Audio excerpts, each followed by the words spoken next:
At the time of this video, Marvel vs. Capcom Infinite is now released on both PS4 and Xbox One.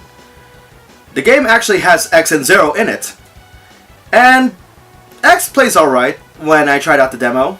And Zero, well, he's still Zero.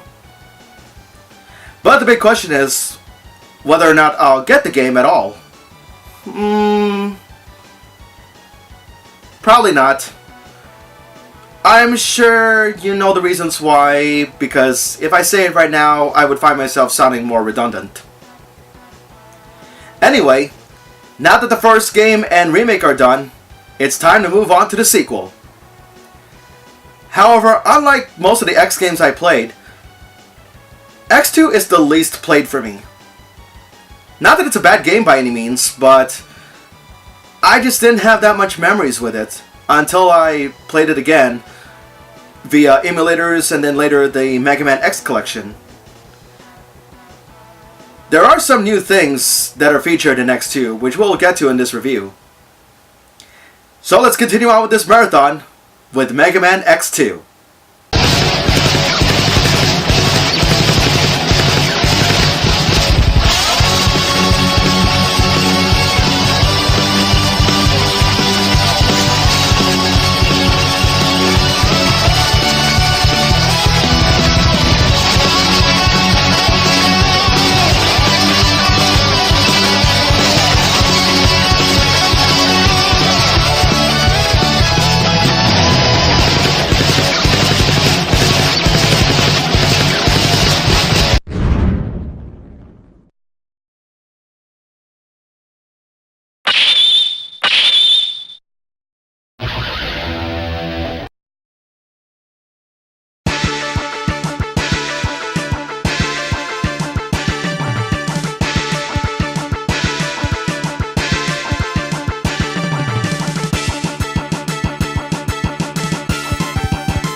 My memories of the sequel are minimal, and that's because also in the 90s, while still living in Southeast Asia, my cousins and I are of insufficient ages to work at a job, leaving us with no income of our own, and at the time, my cousins only owned an SNES, along with the first Mega Man X game, while in contrast, I own a Sega Genesis along with a European copy of Mega Man The Wily Wars, which is the 16-bit remake of the first 3 classic Mega Man games with a hidden mode. Yeah, that'll be for a future Mega Man marathon, folks. So the cheapest method I would take is to have my parents take me to the mall and spend time in either a toy store that sells 4th generation console games, or in one of those early pay-to-play video game cafes and continue playing some games until more hours are paid for, or go home for the day, the latter of which, to my displeasure, I had to abide.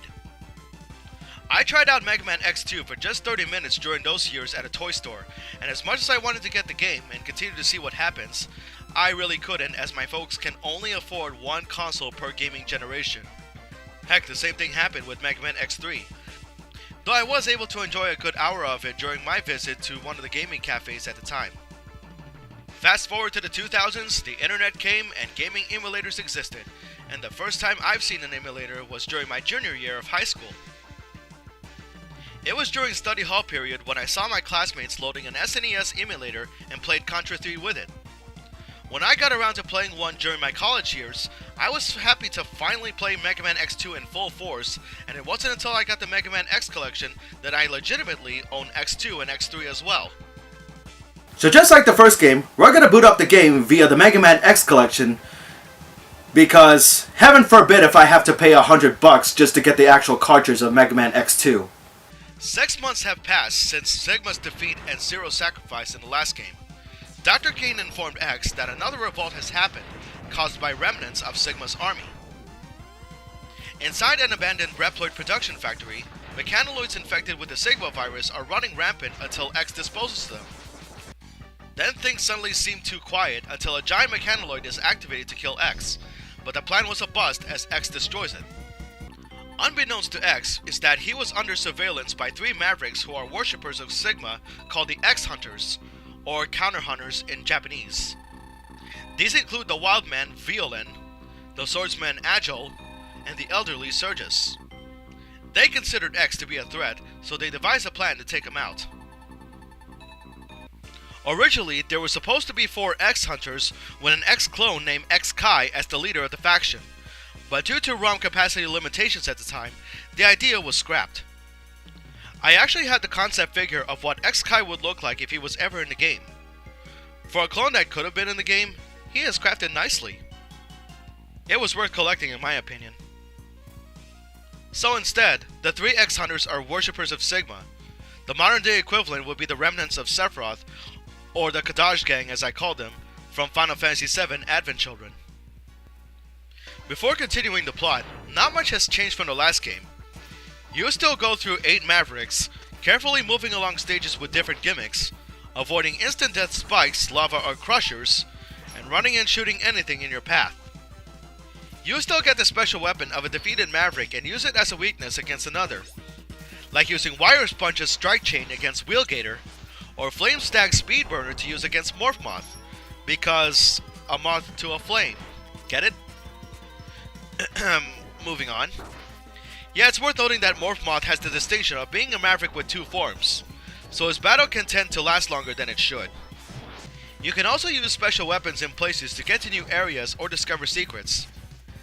As with the last game, you can still find E-Tanks, which you can fill up by collecting HP recovery items just as long as your HP bar is full, Heart Tanks to raise your maximum HP, and those hidden light capsules containing an armor piece for X.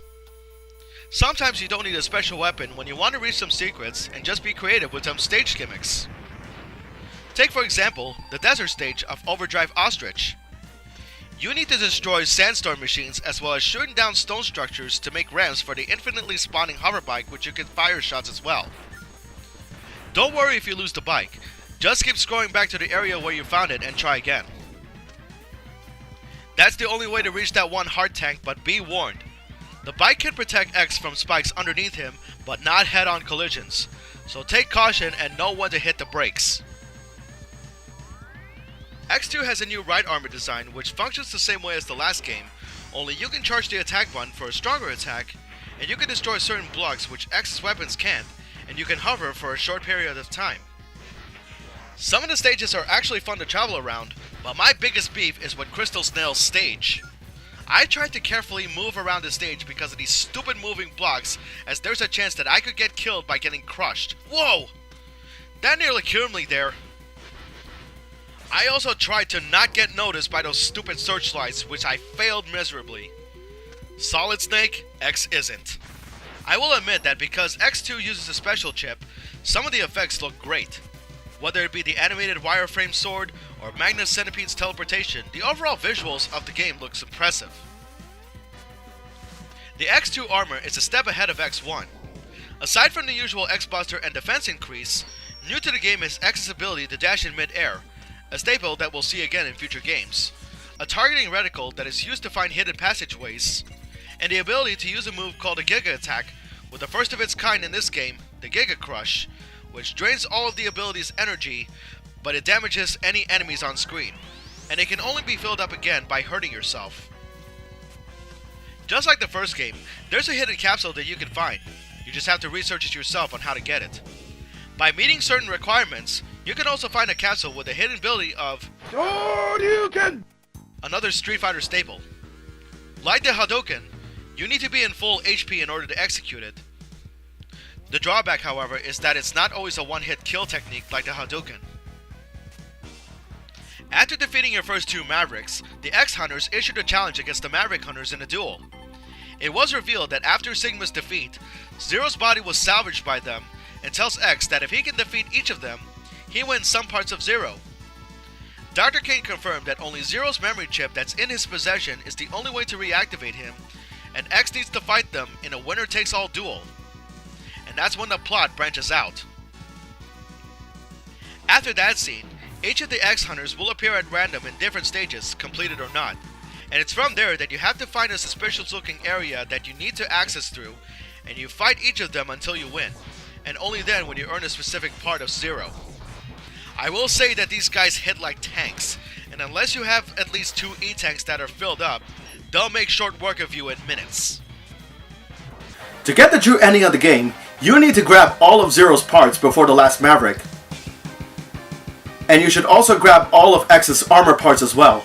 You see, what will happen is that if you don't get all of Zero's parts before the last Maverick, the X-Hunters will attack the base and grab Zero's memory chip, altering it to fight for their side.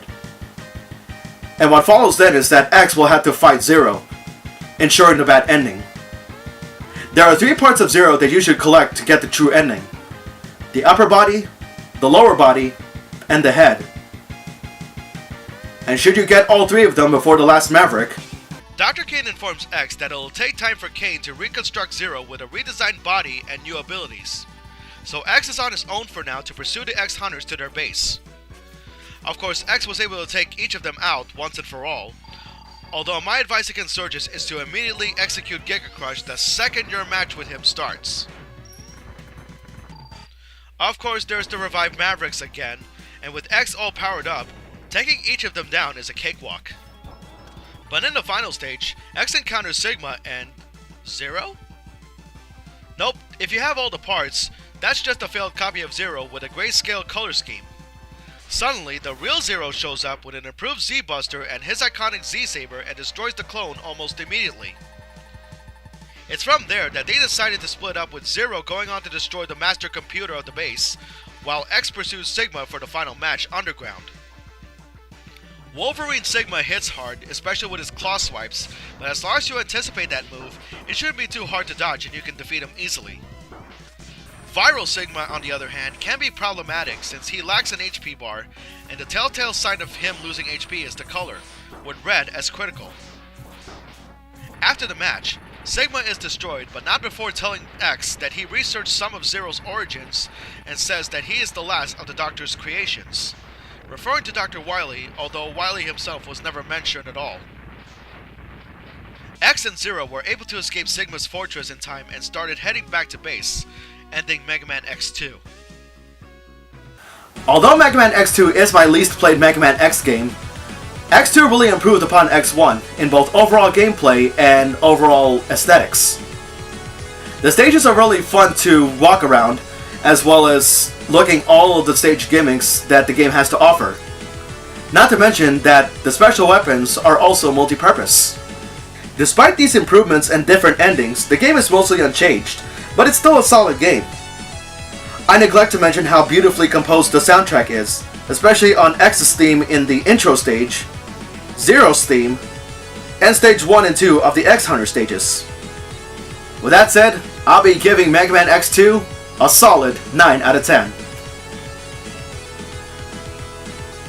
Well, now that it's done and over with, next up on the marathon, we'll be talking about Megaman X3, and man, do I have a lot of things to say about it. Thank you all for watching this review. I hope you all like it. Hope you hit the subscribe button on my channel, and hopefully you like and follow my Facebook page as well, Musashi X Reviews. Until then, this has been Musashi X. I bid you all farewell, take care, and stay tuned.